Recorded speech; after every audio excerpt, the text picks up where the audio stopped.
I am the Tofu Golem. Please enjoy the video.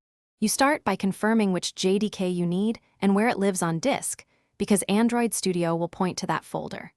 Once done, open Android Studio and go straight to File, then project Structure, then SDK Location to see the current Java path.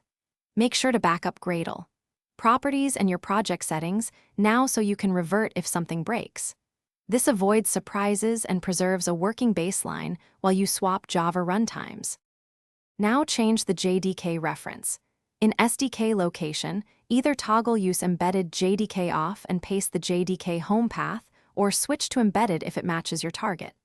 Once you set the path, click Apply and then OK so Studio registers the runtime.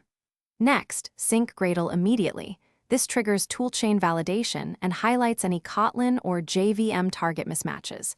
If Gradle fails, examine build. Gradle and Gradle. Properties for explicit Java, toolchain or org.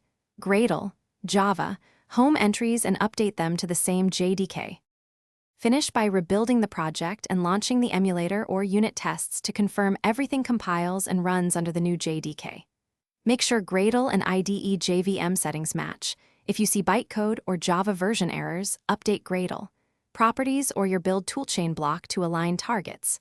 One key troubleshooting tip: if builds still fail, verify System Java Home and the org. Gradle, Java, home override, and ensure your path doesn't point to an older Java binary, because mismatched environments commonly cause silent failures. Thanks for watching. Consider subscribing if we helped you today.